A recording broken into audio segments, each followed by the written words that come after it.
All right, dude, we are live. What's up, guys? This is Dem Keys, and today we're going to carry on doing some PyTorch studies. We're going to carry on. Well, we're probably not going to pick up where we left off yesterday because I did make some progress even after ending the stream. Dude, I should raid more streamers in the what do you call it? In the what is this? Co-working and studying or studying and co-working? Hold on. Co-working and studying. I should raid more streamers in this category often. I mean, anyways, that's what I usually do these days. At least on the days when I do raid streamers after my stream. But yeah, dude, I should find more streamers to raid. Anyways, after yesterday's stream, I what did I do? So okay, I did carry on reading. Um, I don't remember if I carried on reading this or I think I was done with this. And we also finished reading this section here. Um, and I pretty much I understood what I'm trying to remember where we left off because we finished this section and I was trying to clear up my doubt about the whole, saving the weights versus saving the model and the weights, like that how that whole thing works. And I remember I cleared up that doubt. And then I believe we had started, I don't remember if I did this on stream though, because at one point I did start reading. So, okay, I went to this section, Torch Dynamo, or just Dynamo, because I wanted to read I wanted to read up on Torch Dynamo and how how things work in Torch Dynamo. And then I read this thing. It said before you read this section, read torch.compiler, and that brought me where was it? It's not in this section. It's the section before this. Yeah, this that brought me here. And this is pretty interesting, dude. So through this I learned, and I still have to like dive deeper into this, but I didn't want to like I decided to put a pause on this and go back and finish learning how to train the neural network properly before I proceed with this. Because with the little bit that I read here, I read this entire page, and I mean it's not a whole lot to read, so that's why I was able to finish the whole thing. But after that, I went to this getting started page, and it's pretty interesting. What I found out is that you have this thing called torch.compiler, and this basically allows you to how do I phrase this? How do I explain this? It it enables you to compile your whatever your Python code is for your network or function or whatever. It allows you to convert that code into fast machine code, and that could be well, I don't know if fast machine code would be the best term to use here, but it pretty much allows you to compile this code to code that would be fast on different types of platforms. So it could be um, on an NVIDIA GPU, it could be on an Intel CPU, it could be on did I say Intel CPU? An Intel GPU, and it could also be on the CPU. And for each of these different platforms, you have different backends that do the compilation. They convert your whatever your Python code is to what is the term I'm looking for? I think there was a term mentioned here. Yeah, it just says fast code. So it generates fast code for multiple accelerators. The accelerators in this case being, the different platforms, like the different GPUs and CPU and all of that. I don't know what the entire list is, but here are some of the possible ones. It enables you to generate fast code for both the CPU and different types of GPUs, which is super interesting to me. And somewhere in between this, I think Onyx fits in as well. But like so far, like Onyx hasn't been mentioned here. It's just generating, from your whatever code you've written to a faster version of that code. Like it basically optimizes the code so it can run better on a given platform. And I feel like I'm going to be using this in the future. I also found out that apparently this is not just for inference. This is also for training purposes. So it can probably also generate faster code for the training. So the training itself can for example be offloaded onto the GPU. And I'm just taking a guess here that that's what's going to be possible. I haven't used this yet. I have to. That's what this section is for, getting started and more of the other stuff. Fortunately, I do have an actually wait, no, hold on. Oh, you know what? I was about to say fortunately I do have an NVIDIA GPU to run this on, but then I remembered that I'm running this all within Kaggle notebooks, and so it's not connected to my own hardware. And then I remembered that Kaggle notebooks do provide you with not one but two different types of GPUs. So we do have GPU support there as well. So I'm excited to dive into this torch compile thing. But before diving into this, I wanted to finish both of these sections. I wanted to go over this section again. Dude, this backpropagation thing, because I don't want to dive deep into the calculus side of things, I'm gonna have to get I'm gonna have to get like a high level overview of exactly what's happening. Because what I've understood so far is that you run the forward pass once, right? And then a gradient is calculated. Well, the loss is calculated, and then you calculate the gradient of the loss with respect to the current weights and biases, right? And then based on that gradient and some learning rate, you change your weights and biases in whatever direction the gradient points it in, and then you just keep repeating this process until your loss has gone down to an acceptable level and your model is performing the way that you want it to perform. That's what I've understood so far. That's my high level understanding of what backpropagation is doing. I just want to confirm that that's exactly what's happening. And to be honest, at least with backpropagation, at least with backpropagation, I'm going to be okay with, not diving too deep into the math behind it. But I just want to confirm that yes, that is indeed what is happening. Now, we've read through this before. We could read through it again, I guess,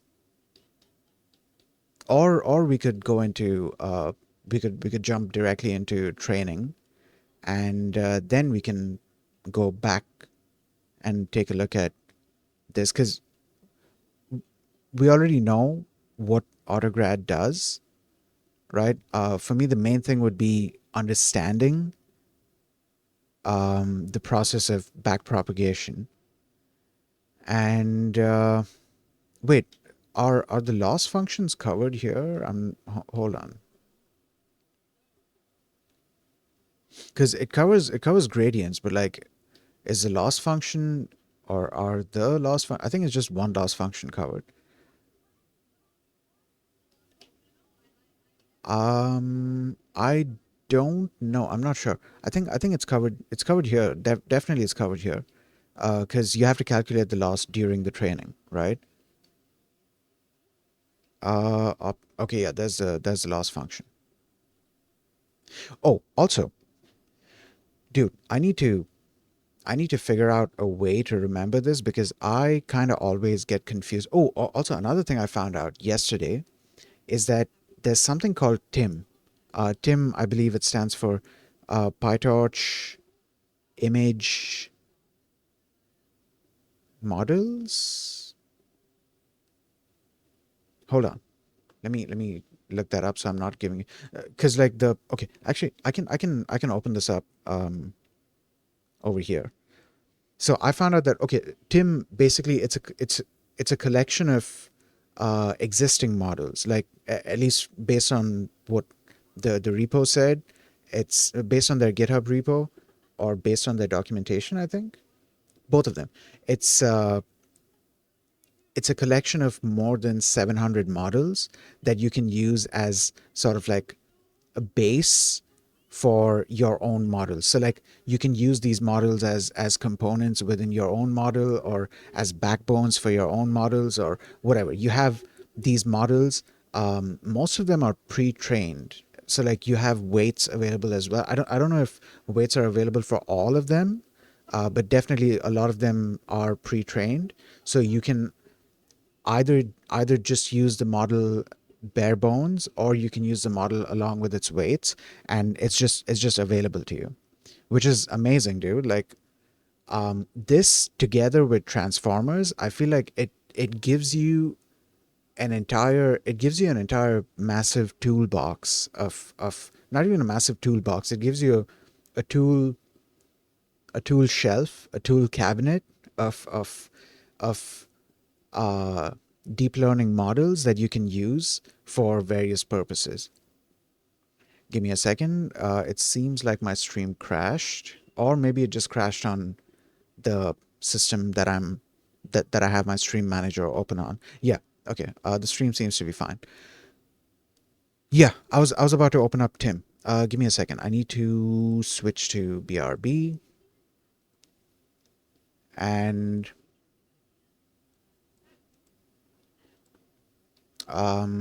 what was it? I I think it's Hugging Face, right? Because the thing is by Hugging Face. The models are not by Hugging Face, but this thing itself is this library has been made by Hugging Face, and it contains a collection of a bunch of different components made by the community. Basically, this is all community work that has been brought together within this. Okay, my stream seems to have frozen again. I just need to confirm that it's. Give me a second. Let me refresh. I think it could just be on this side where I have my stream manager open. Actually, let me open up my stream on my. Oh yeah, you know what? We're fine. We're fine. Yeah, it's just a minor internet hiccup on my other machine. My internet's been kind of weird today. Okay, so we have Tim. I don't think I need to open up transformers because like we've already looked at transformers.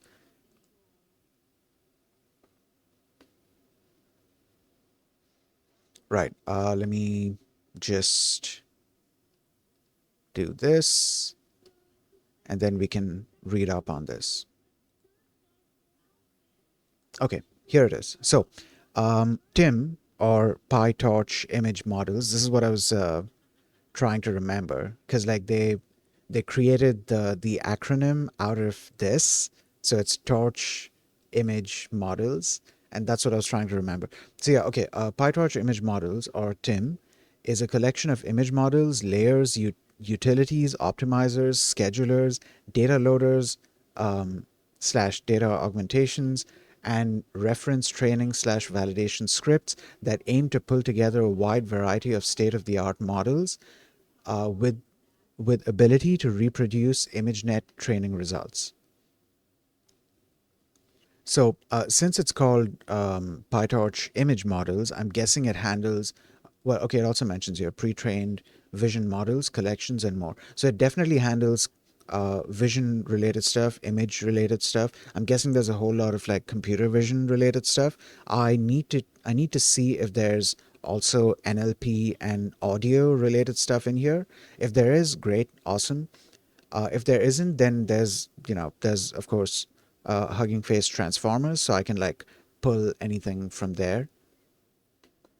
But yeah, we're gonna be looking into this as well. I'm still like very new to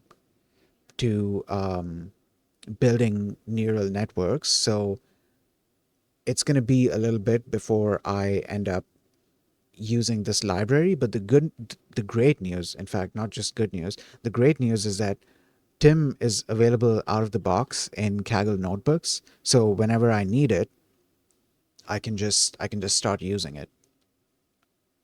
Uh, you can probably also see that in the notebook because I was testing that out yesterday, and it's available just out of the box. Like, check this out.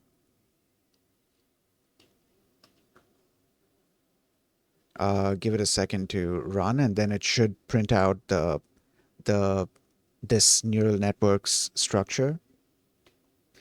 While this is running, I can move over to this. So today, I guess we're gonna read the training section.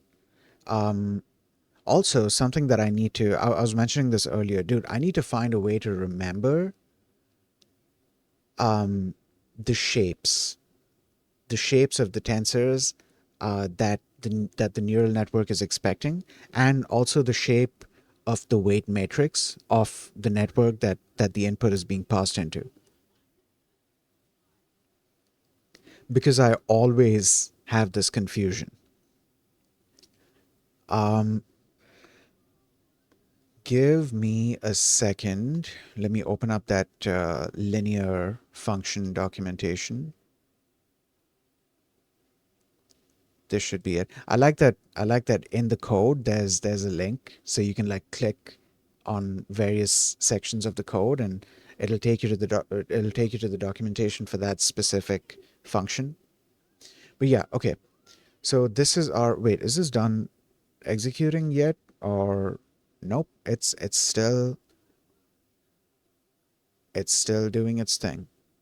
Okay, so here's what we're gonna do. We're gonna refresh this page because it says the draft session has been running for an hour and a half. So there's probably some kind of like sleep mechanism, um, or maybe from my browser's side it became slow again due to some kind of sleep mechanism.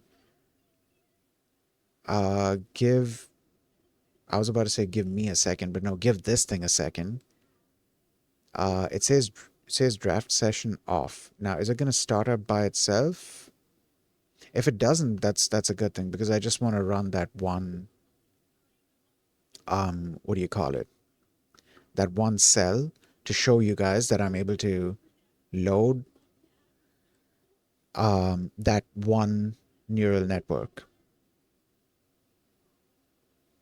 Okay, let's clear this out just so it's not taking up. Okay, better. Cool. So let's run this.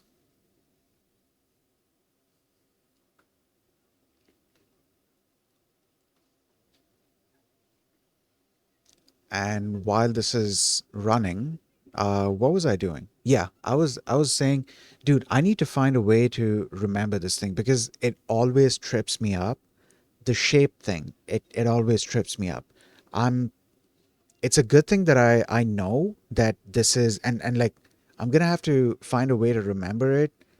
In the case of like convolutional layers, and I don't know what the recurrent layers are, but like I'm gonna have to find a way to remember it in those cases as well. Um, because like okay, fortunately, in the case of a linear layer, I know that it's a simple matrix multiplication that's happening. And that's why I have to kind of imagine. Dude, you know what? I wonder if that's where my confusion is coming from. I wonder if my confusion is coming from. Um, Wait, hold on. This seems to be frozen. No, okay, it's not frozen. It was frozen for some reason when I skipped out of it. Hold on, let me skip out of it again. Does it freeze? Oh, it does freeze. I just noticed the cats and dogs, they freeze on top when I tab into like a different browser, like when I tab into this documentation browser that I have set up. But yeah, okay. Anyways, so this neural network, and this is just a neural network. It doesn't have the pre-trained weights, so um, I'm guessing it's just got random weights initialized for it, and whatever other variables are required for this kind of network. But yeah, you have access to this and multiple other similar models, and not just models. There's a bunch of like different utilities and different tools and stuff that you would require when you're building very complex neural network architectures, and they're just available over here, which is amazing. Like there's so much to experiment with. We're not limited to just what's in PyTorch, which PyTorch alone gives us a pretty decent set of tools. But then you have all of this stuff that's, I'm assuming, built on top of the stuff available in PyTorch. And then we also have the stuff from HuggingFace Transformers. So all in all, we have a lot of toys to play with. Once I get into this, there's so much experimentation that I can do. And once I learn all of these different architectures, I feel like I'm going to be able to play around with it a whole lot more and experiment a whole lot more. I'm going to have to start finding things to do to I'm going to have to start finding problems to solve using these networks. But just in general, I want to build these networks without even having any specific problem solving in mind, just to see how the network works and how it reacts to different types of data and how it transforms different types of data. There's so much, dude. There's so much exploration that I want to do. Holy shit. Another thing I'm going to need to do is find a way to visualize all of these architectures that I'm going to be building. Because if when it comes to simpler architectures like fully connected neural networks, like feed forward neural networks, or convolutional neural networks, where it's only convolutional stuff happening, it's easier to visualize that. But then when you start mixing in different components from different types of networks, because that's obviously how more complex architectures are built, they don't always all use the exact same, one architecture. They have like a combination of different architectures together to form a very complex architecture. So once you start building complex architectures, it becomes a little complicated to visualize it. I'm gonna have to look into how to go about visualizing these more complex models that I'll be building. Anyways, I'm jumping way ahead. Um, where was I? I was here. So I need to find a better way to remember the shape that the tensor is supposed to be, or the shape of tensor that the layer is expecting, that the linear layer is expecting. So just to sort of help visualize what my problem is, first of all, let me run this. And once that is done running, we can, oh God, why did this run again? Holy shit. Let's clear that out. Uh, wait, that's the network. Why did it print? Oh, it's because of this. Okay. Yeah, let's do that. And now over here we can erase a bunch of these things, right? So let's say LO1 equals NN dot linear, and it takes in 2 and gives out 4. I need to, well, okay, a more a more accurate way of saying that, I guess, would be it has 2 input features and 4 output features. And then let's say we have our tensor,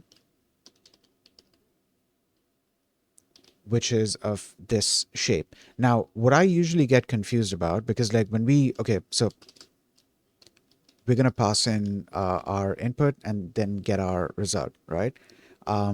What I get confused about is whether the input should be in this shape, or if it should be in this shape. And if I remember right, it's this shape that it has to be in. Yeah, that's the shape that it has to be in. Um,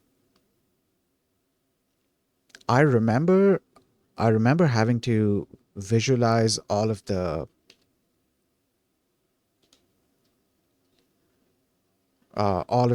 like parameters, all of the variables that are going to be involved, which in this case it's the input tensor and the weight tensor and the biases, and actually that's about it. And then we have the result as well. So let's say print um, weights, and then this was supposed to be I forgot. Oh, okay. I was about to write dot weights, which would have been wrong. Okay, so that's the weights. Then we have the biases. That is that. Okay. And then we have the input, which actually the input should be up here. Well, the input could be down as well. That's that's fine. Okay. So this is our input tensor, and then we have our weight matrix. I think one of the reasons I also get confused is because it mentions over here in the linear function documentation that the weight matrix gets transposed. So I kind of get confused about whether I'm looking at the transposed version right now over here in these results, or if I'm looking at the thing before it's been transposed, meaning it's going to get transposed after, or well, it's going to get transposed during the calculation. And then I end up having to, do the whole thing, do the calculation on paper, or um, at least look at the shapes. So, okay, in this case, our shape is what? Um, so, okay, m by p multiplied by p by q. Okay. In this case, our thing is 1 by 2, two columns, right? Yeah, 1 by 2 multiplied by, see, if I look at this in this way, then I would be looking at what? 4 by, oh shit, what did I, oh God, I just converted. Hold on, that should not have happened. Just, how did that just happen? Hold on. How did that just happen? It converted this thing into, okay, so this became a markdown thing. Now, how do I convert this back into, because I've made this mistake before as well, where I accidentally converted a code cell into a markdown cell. Oh, change to code cell type. There it is. Okay. I need to remember that. So it's 4 to, let's try this. 4 to convert to markdown, and y to actually 4 does something more than just convert it to markdown.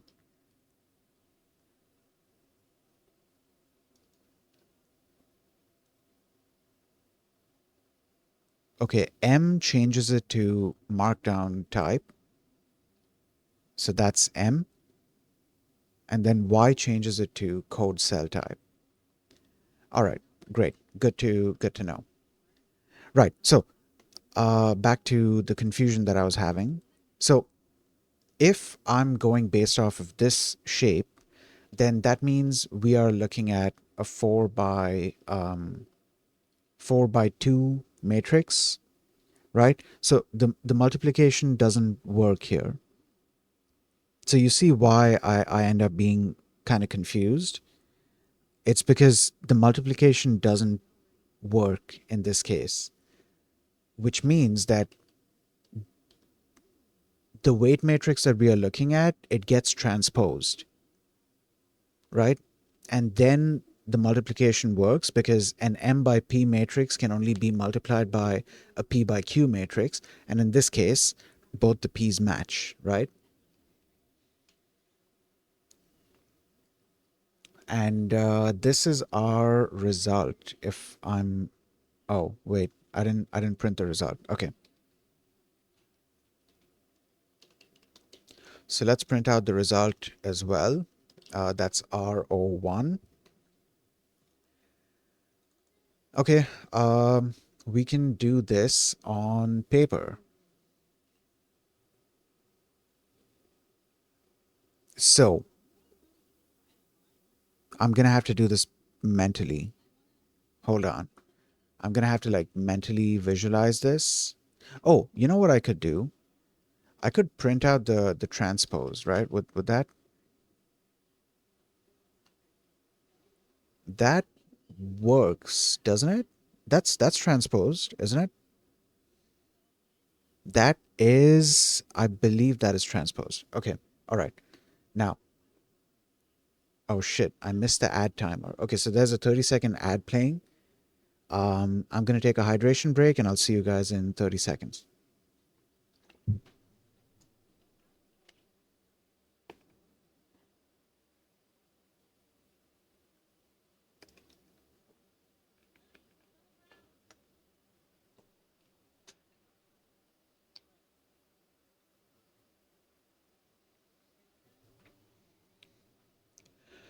Okay, welcome back. So, if we are looking at um, if we are looking at the transposed matrix here, and okay, so I'm trying to remember my own like matrix multiplication steps that I learned. Um, so M by P matrix is multiplied by P by Q matrix, right? And then we look at M, and then we look at Q, and then that's how we sort of multiply them, right? Wait, hold on. I wanna test my own. I wanna test my own. Wait, we can type latex in here as well. I need to learn how to type latex, so maybe I can like um, write this kind of stuff. Where is it? This kind of stuff and this kind of stuff. But yeah, okay, that's for later. Anyways, getting back to the calculation. So give me a second because forget how to do. I forget the basics of matrix multiplication every now and then. So we have um,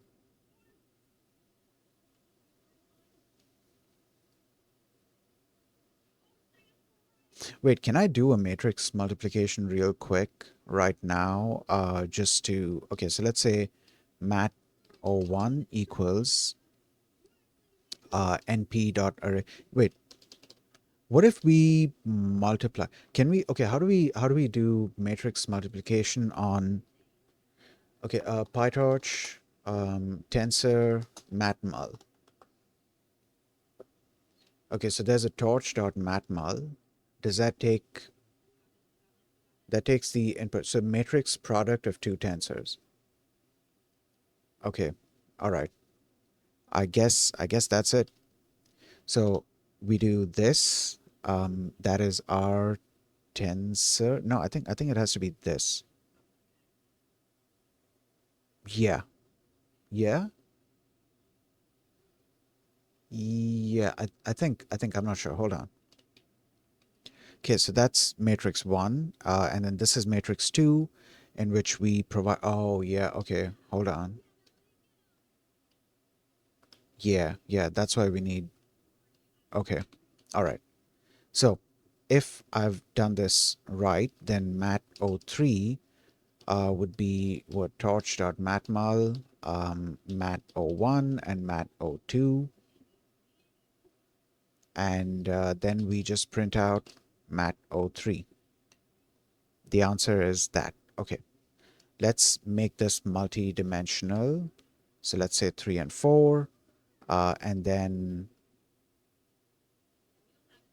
how would that work here? Would it be this? Okay, it would be this. All right, let's, fine, let's print out, so mat01 is mat01, and then 2, and then 3, and I'm mainly doing that so that it'll be structured properly. That is not structured properly. Either way,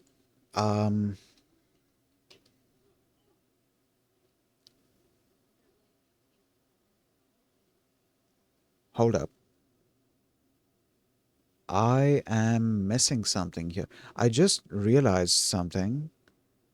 Oh, this is a square matrix.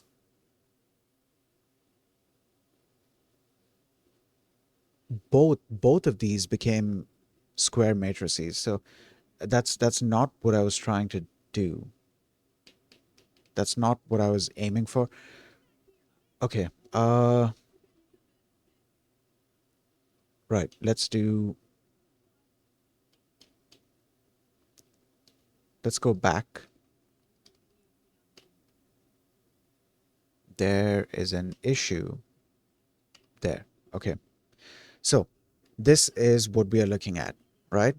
It's an M by P matrix.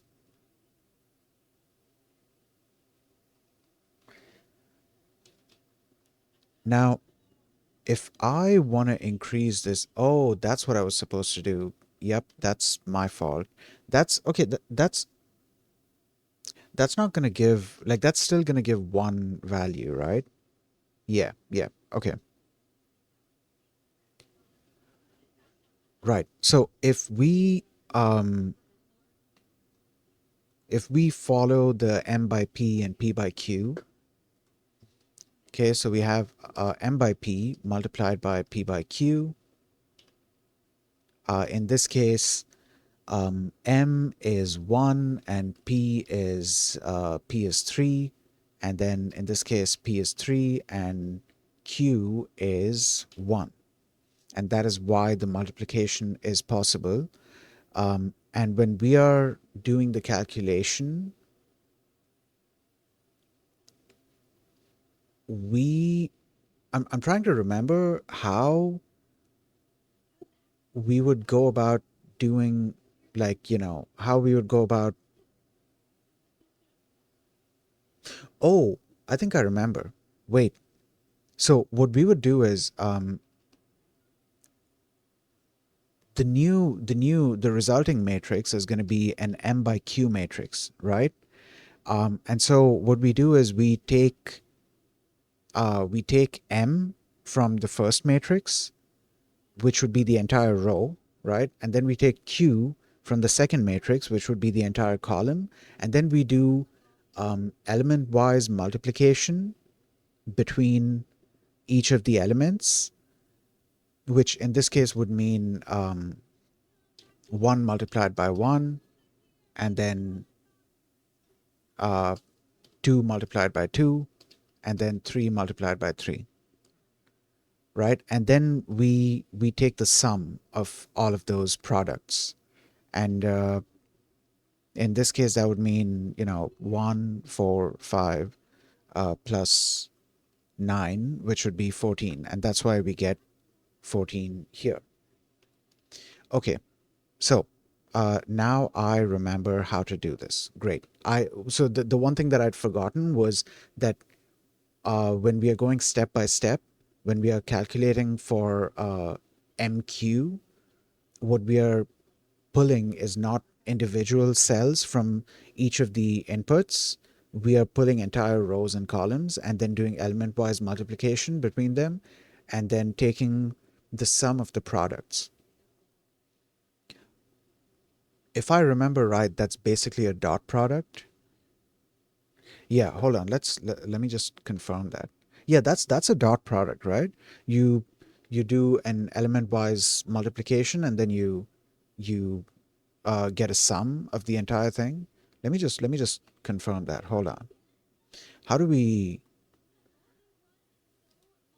um PyTorch tensor dot product? I don't want to take this into NumPy because then I'm gonna have to create a NumPy array. I don't know if NumPy takes tensors. Tensor dot implements a generalized matrix product. Tensor dot computes the dot product of two 1D tensors. Okay, all right. It says they both have to be 1D tensors. Would I mean no, that wouldn't count as a 1D tensor, right? Because what if I take the shape of um, let's say I try to get the shape of this. Yeah, that's already two-dimensional. That's, I mean, no, hold on. That would count. No, that's two-dimensional. That would not count as one-dimensional.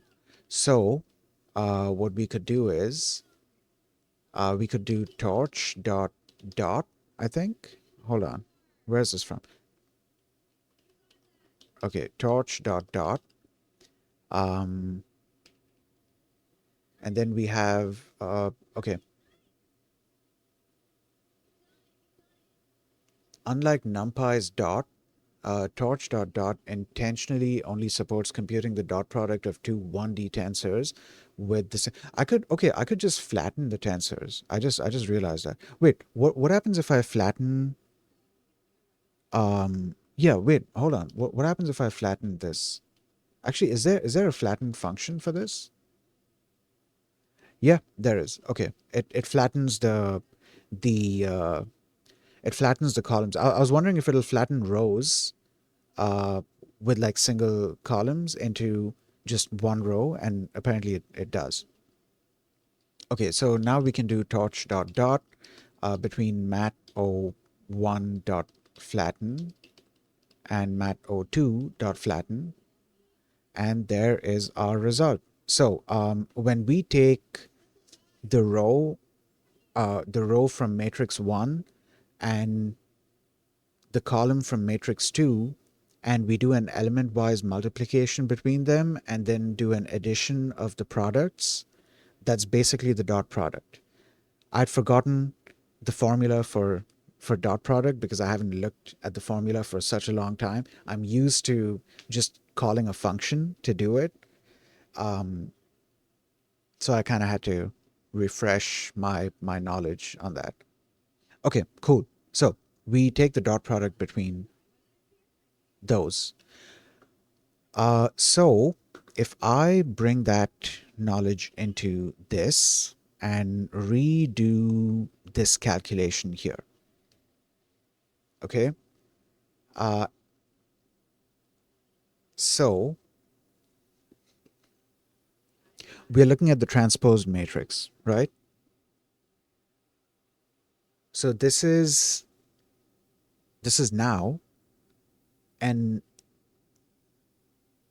a 1 by 2 matrix multiplied by a 2 by 4 matrix. So that's why the multiplication is possible. So if we, so what's the result going to be? The result is going to be a 1 by 4 matrix then, right? That makes sense. Yeah, that makes sense.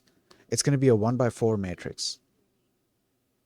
Yes, it's going to be a 1 by 4 matrix. So if we are calculating, so let's create a code cell here.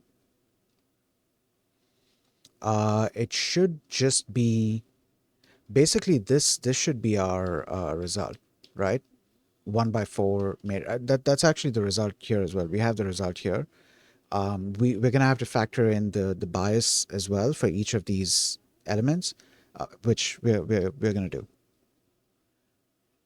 Uh, hold on. Hold on. Right. Yeah. Um, so we are doing 1.0 multiplied by, wait. So we're taking the entire row from matrix 1 and taking the entire column from matrix 2. All right. So we do this. Actually, we're just calculating like each of the elements, right? So I don't need to write out the entire thing at once.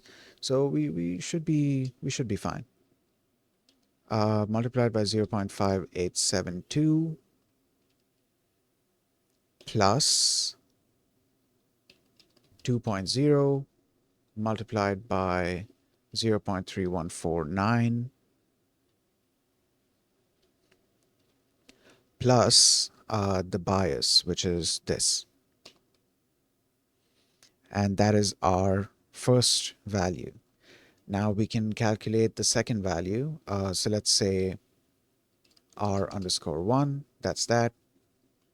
Okay, and we can also print this thing out.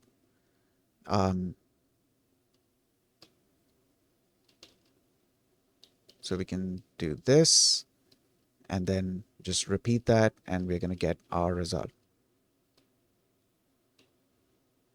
So it's going to be what, 4 and 3. I should have started from 0, but it's fine.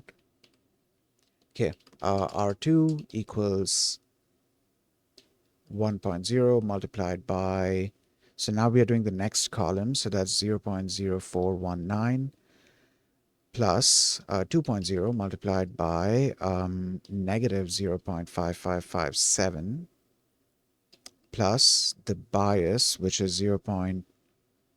No, I think that's negative. Negative 0.5670. And then we have R3, which is 1.0 multiplied by, now we are in column 3. So that's negative 0.3500 plus 2.0 multiplied by negative 0.0021 plus, where's the bias? There. Negative 0.3663. And then we have R4, which is 1.0 multiplied by, now we are in the fourth column. So negative 0.5019 plus, holy shit, this is, okay, we're almost done.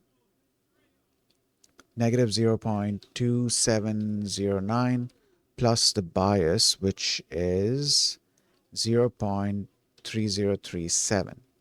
So if I run this, we get, let's ignore, the fact that it's not rounded off. Other than the rounding, the values seem to be pretty much the same. So we have 1.9187, which mine was close, minus 1.9186. That's something to do with the rounding. Again, that's something to do with the rounding. Or maybe I messed up something in the numbers. Hold on. Let me just confirm.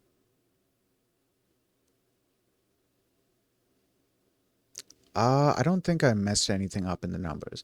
It's probably just a rounding. Okay. And then we have negative 1.6365. In my case, it's negative 1.36349999. So that's pretty much 6365. Then we have this negative 0.9205, and mine is also pretty much the same, except for the rounding off thing. So it's pretty much negative 0.7205. And the same thing for this last one as well. Yeah. Okay. Now, why was I doing? Oh, yeah.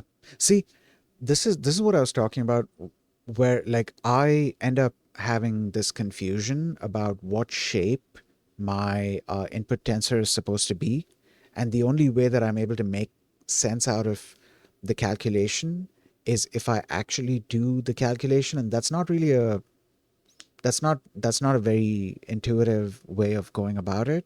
So I need a better way to remember what shape it's expecting. So let's take a look at this, right? We have now there's something else as well. There's something else interesting with the linear function. It's that you can pass in multidimensional data. So like, okay, you have your input features, right? But there can be dimensions before the input features as well, apparently. You know what, let's try that. Let's see if that works out. So this is expecting two input features, right? So we give it two input features. In this case, it says two input features, so I'm assuming it means,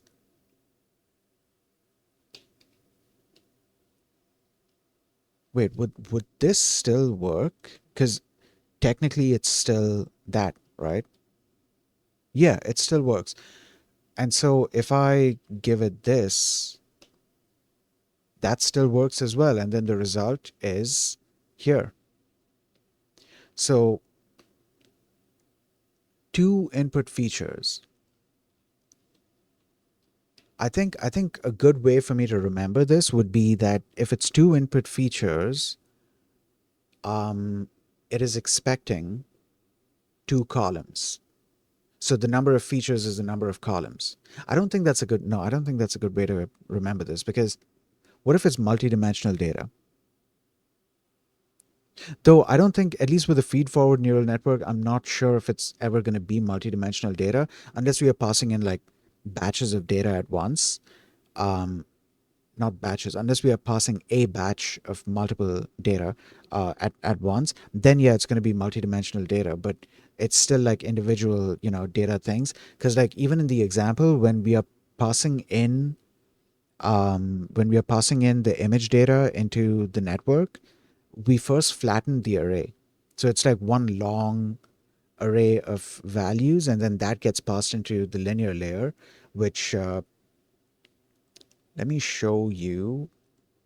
In the initial example, it's like 700 something, because the image is 28 by 28, which is 700 something. Hold on.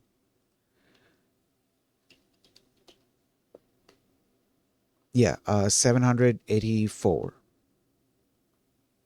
So because we're going to be passing in an image, so we create this, and it's 784. 784 is the input, the number of in features, but the number of out features for that layer is 512, which is kind of interesting. And then that gets passed into another linear layer, which just takes 512 and then passes out another 512, which that would be interesting to find out why exactly we are doing that. Like what exactly, how exactly does this help? And would more such layers improve the results in some way, or would they make the results worse? What would happen if I remove this hidden layer and just have the input and output layers? There's tons of experimentation that we can do with this. But I first need to get better at remembering. Okay, so linear layer, right? Linear layer, is there a limitation to the number of, so okay, H is the number of in features. Okay, so this is the shape of the input tensor. If we consider this the shape of the input tensor, and we specify 2 as the number of in features, and then we have this star here, that means that, or well, this asterisk here, this means that we can have like any number of dimensions before that, but the last thing is what is the input. Um, the last thing is what's taken as the input features, and it seems like when you give it multidimensional data, or at least like, I mean, I've tried one dimension above, but I don't know about like uh, any further than that. We can try further than that and see what happens, but like it seems like any dimensions after that, it just kind of iterates, if that makes sense.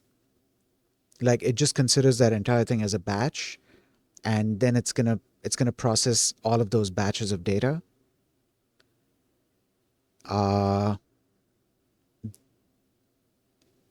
hold on. Let's try dude, I don't want to spend time doing these calculations manually. This is going to take like so long. Okay, hold on. We could we could take the dot product. Yeah, we could take the dot product. I'm still going to have to type the thing out, which is because it's for the sake of confirming, right? Okay, hold on. So let's say um 3 4. Okay. The shape of our weight, actually not the shape of our weight matrix. The weight matrix is always the same. I've noticed that. So the weight matrix shape doesn't change. It's completely dependent on the number of in and out features that you've specified. So if you have specified two, if you have specified two, dude, I just realized something. I was about to say that if you've specified two and four, two is going to be the number of rows and four is going to be the number of columns. But like what I just realized is that we're only seeing that because we are taking a transpose of the weight matrix. The weight matrix is actually 4 by 2.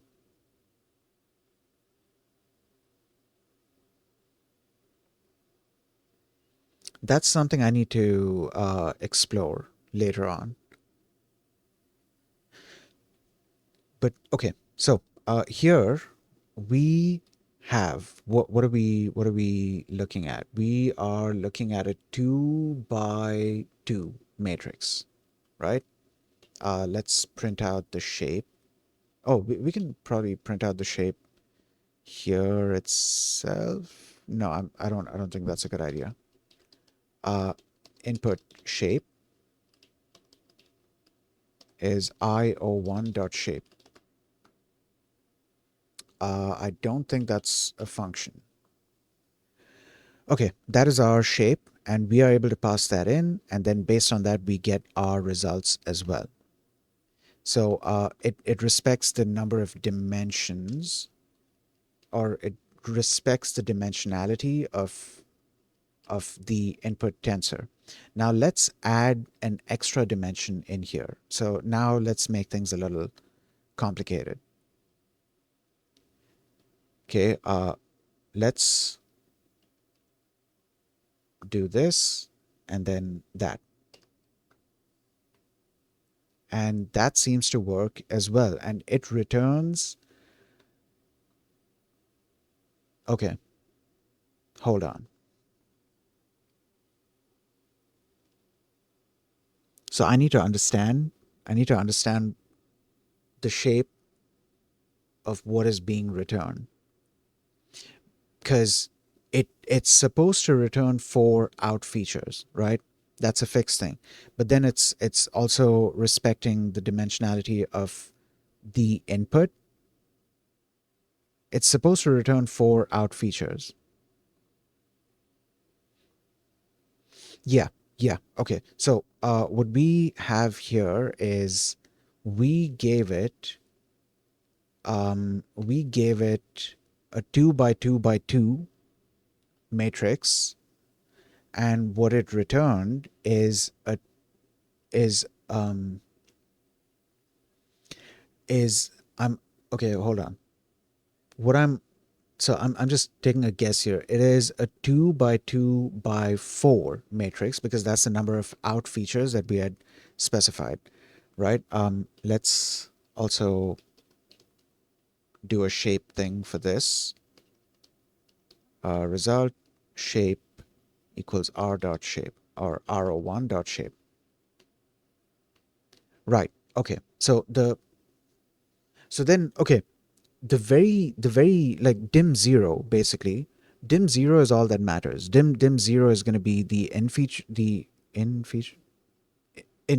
I was confused between saying in features and input features, but yeah. Okay. So dim zero is going to be in features. um Actually, dim zero is going to be in and out features, like depending on what, depending on whether we are talking about an input tensor or the output tensor. Dim zero is what's gonna change. The rest of the dimensionality is, it's respected. It remains the same.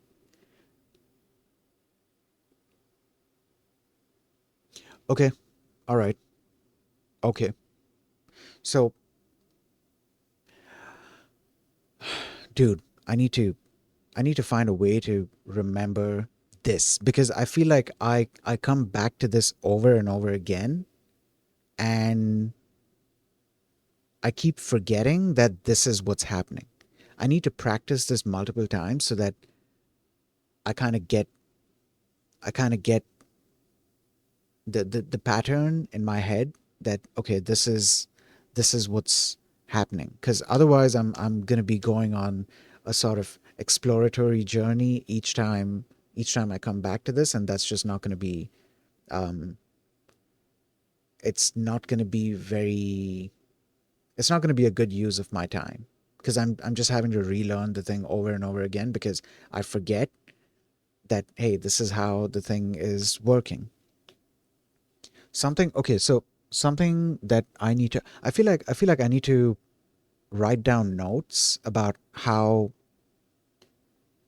you know what, that might be a good, yeah, yeah, that might be a good way to remember this. Writing down notes on the linear layer. um yeah, yeah, that would be a good, I feel like that could help me. I'll also make that information public, just in case there are other beginners who might find it, useful in some way. My notes are going to benefit me, because that's how my mind works. So like, I'm writing my notes based on how things make sense in my mind. But like, if the notes help somebody else, great. I'll put them out there. But yeah, I feel like I need to sit down and write some notes about the linear layer. More specifically, like, my issue tends to be with this, with like the input shape thing. And this thing here, it definitely helps them specifying that, where asterisk means any number of dimensions, including none, and h in equals in features. Oh wait, that's interesting. Including none. So it doesn't have to be a multidimensional thing. And I'm guessing that's why we are able to pass in. Let's remake the tensor. I'm guessing that's why we're able to pass in this and there's no error. So we're just able to pass in like a one dimensional tensor.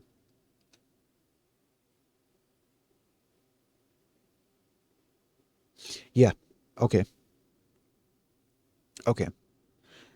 So I'm gonna need to write down notes on how this thing works, how this function works. More specifically, like, I'm trying to think of, because if I'm going to be sitting down and writing down notes about this, I need to kind of get everything that I'm trying to get.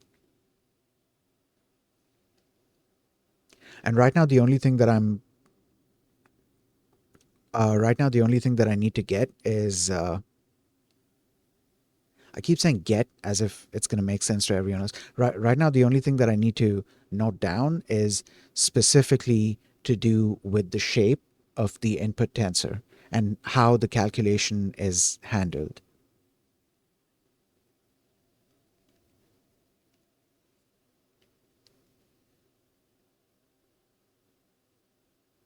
Yeah.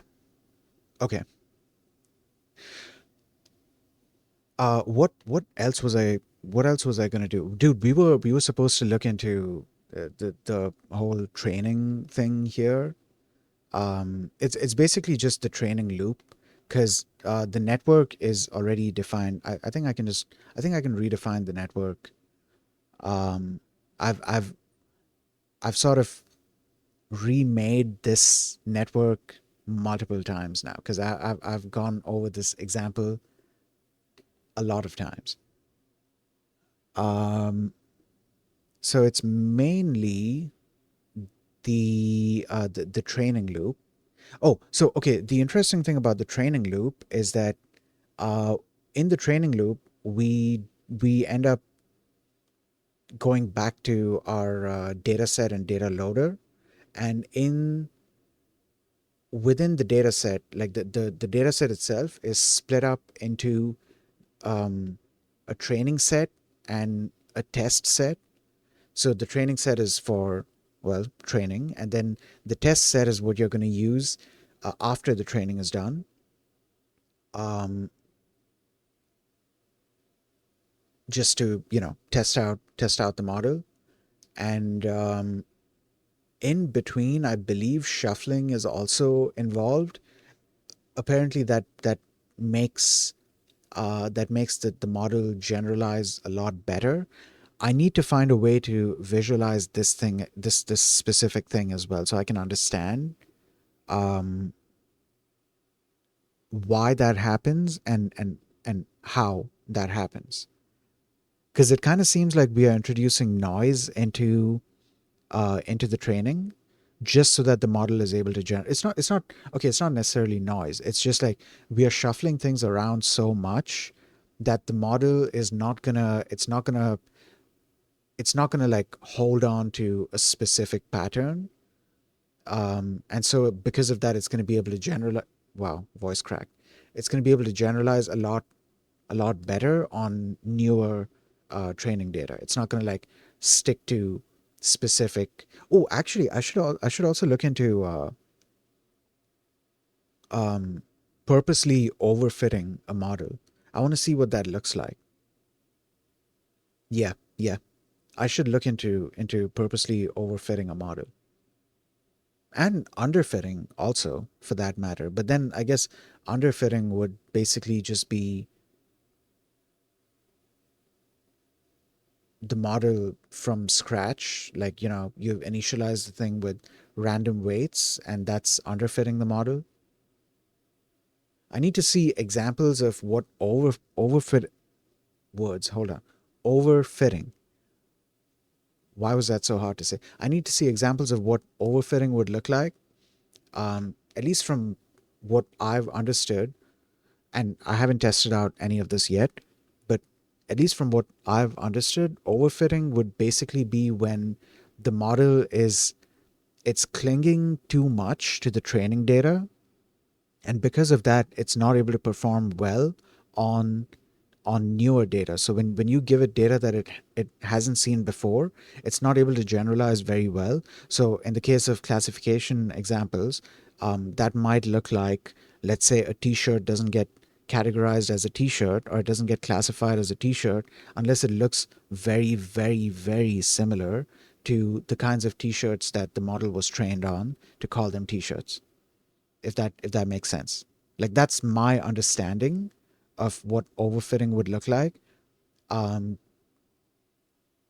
I could be wrong. It would be interesting finding out whether that's actually what overfitting looks like, or um, is overfitting something else altogether.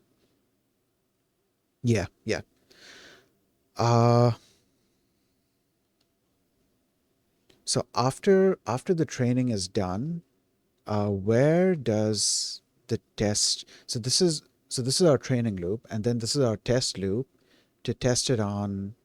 Uh, do you calculate some kind of score? Oh, okay, yeah, we are calculating some kind of a score. So the accuracy is 100 multiplied by correct. What do we get correct from? Um, Prediction, argmax. What is argmax again? I need to look into what argmax is. Um, some item. Yeah, I'm gonna need to look into how this calculation is being done. But that's kind of how we are getting our score. We initialize the loss function and optimizer and pass it to the train loop and test loop. Feel free to increase the number of epochs to track the model's improving performance. I remember I'd done this. Yes, I remember I had done this, and um, I'd plotted the loss on a graph, and we had a sort of like exponential curve, showing the loss gradually going down to zero. It didn't. I don't think it hit zero exactly, but like showing the loss uh, gradually minimizing.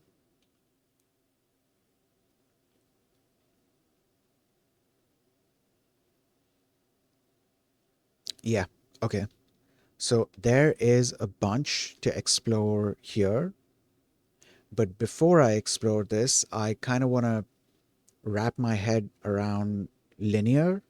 I mean, I've wrapped my head around linear already. I just need to write down those notes so I can remember that specific thing about the in and out features, because I tend to forget that. I tend to forget what kind of tensor or what shape of tensor the linear layer is expecting.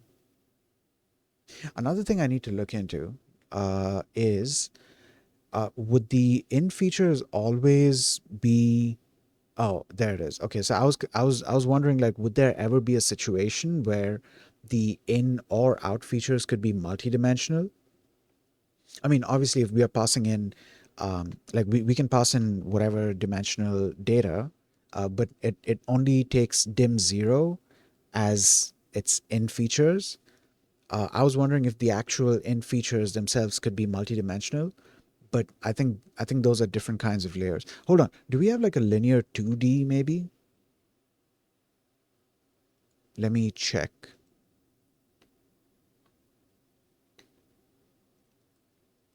Because I know convolutional neural networks, they have like a 2D thing. You have conv 2D, but then, you know, convolutional operations are different from linear. Um, let's take a look at linear layers. I think there was, okay, so there's bilinear, applies a bilinear transformation to the incoming data. Then there's lazy linear, then there's identity, and that's about it. Um, I think dropout I think dropout gets covered in what do you call it? And convolutional neural networks. But we're definitely going to be exploring this as well, because I see dropout mentioned quite often in a bunch of the different models that we've seen so far. A linear module. Hold on, a linear module where in features is inferred. Okay, right. Let's take a look at bilinear. In one feature, in one features and in two features. Hold on, dude. How does this work? What is going on here?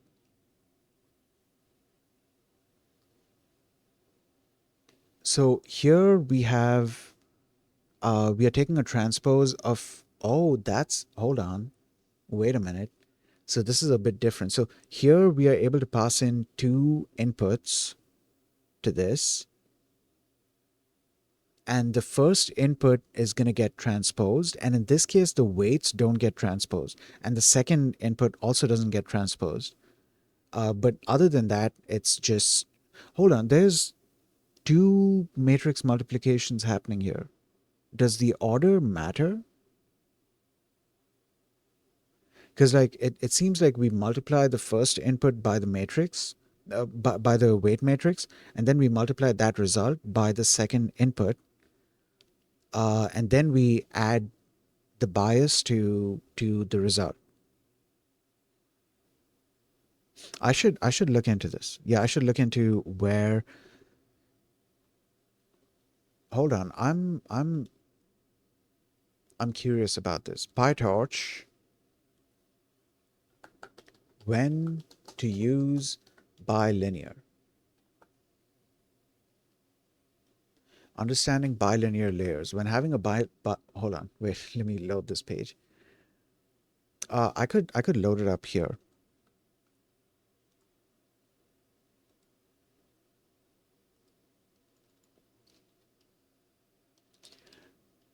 PyTorch, when to use bilinear.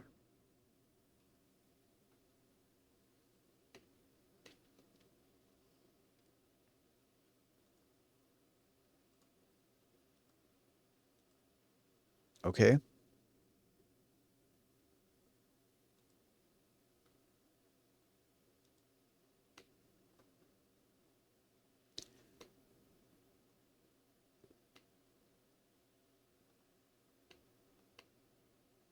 Right.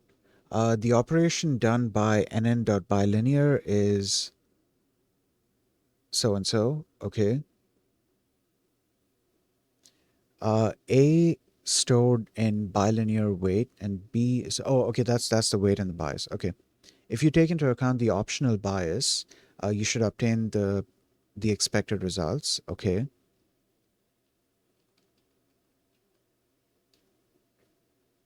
Um. Okay. That is that is not. Yeah. That's not what I was expecting. So here's what we're gonna do. Okay. We're gonna refresh,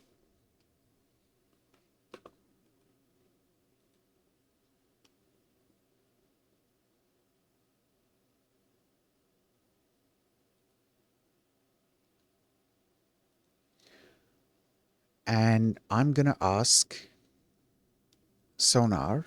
Um. So I'm learning how to create FCNNs with PyTorch. I'm fairly new to PyTorch, and aside from the linear layer, I also came across a bilinear. Uh, did I spell that right? Bilinear. Why is that giving an error? Okay, whatever. A bilinear. Wait, hold on.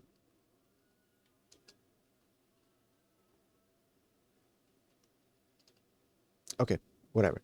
I also came across a bilinear layer. I'm wondering in what situations would I be using a bilinear layer instead of a linear layer? Or is it that bilinear serves a completely different purpose?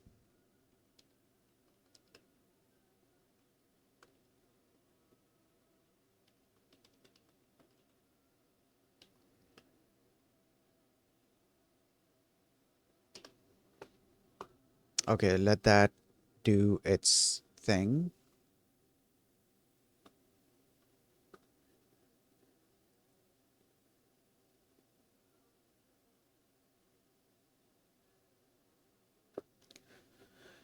Okay. Um,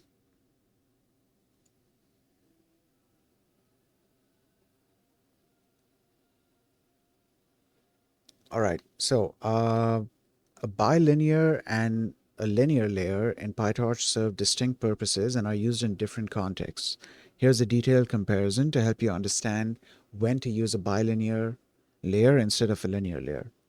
Okay, so I know this is what a linear layer does. Okay, cool. Used to model a single linear relationship. Example, fully connected layers in feed-forward neural networks. Suitable for tasks where data dependencies are simple and follow a single linear pattern. Common applications, fully connected layers in feed-forward neural networks, linear regression or classification models. Okay. Bilinear layer. The bilinear module performs a bilinear transformation defined as so and so, where so and so, so and so, so and so. Oh, that's interesting. The weight matrix is a 3D weight tensor. I didn't realize that. Yeah, I didn't realize that. And then we have the bias, and y is the output tensor. Oh, y is the output tensor. Okay. This takes in two input tensors and produces one output tensor.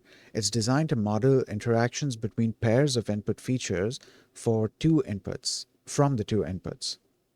Okay. It captures more complex dependencies compared to a linear layer, particularly between features of the two inputs. Common applications. Tasks requiring modeling of interactions between two distinct inputs, such as feature-wise interaction in multi-input systems or multimodal problems. Contextual attention mechanisms, where two inputs, example a query and context, interact. Relational learning tasks or pairwise feature modeling. Okay, when to use bilinear instead of linear. Use a bilinear layer when the input consists of two distinct tensors and you want to model interactions between features from each tensor. You know what? Okay, all right. I'm gonna get to this. So I think I could create a feed-forward neural network that uses the bilinear layer, but I would have to think of a way to. I mean, I could create it and train it as well. I don't see why I wouldn't be able to train it. Um, yeah. I think I should be. I think I should be able to train the network as well.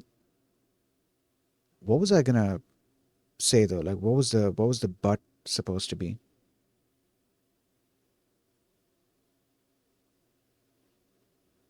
Yeah, I don't remember. I forgot. Okay, hold on. Now, give me a second. Okay.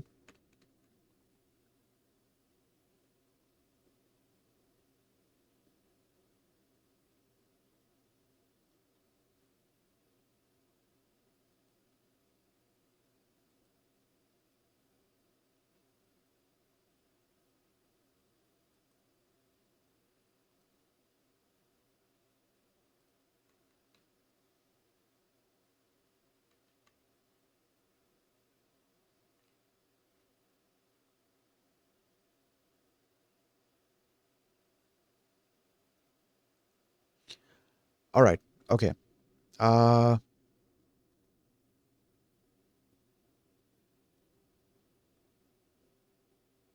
right. So here's what we're gonna do. Okay. We are gonna raid out. I'm gonna end the stream here. I'm gonna raid someone called Adegal. I'm not sure, or Adegal. I'm not sure if I'm pronouncing that right. They are doing some play testing. I think it's something indie games related. So they're probably working on a game and they're play testing it right now. But yeah, I'm gonna try and stream again tomorrow. I'm hoping I get a chance to do a talking stream tomorrow as well. We are currently on like a 3 day streak, which is amazing, and I'm hoping that that continues. I dude, believe it or not, I just barely made it today because I became kind of late in streaming, but like everything worked out. This was almost a mute stream. But I'm glad that I did a talking stream because holy shit, I had a lot to talk about. But yeah, that's gonna be it for today's stream.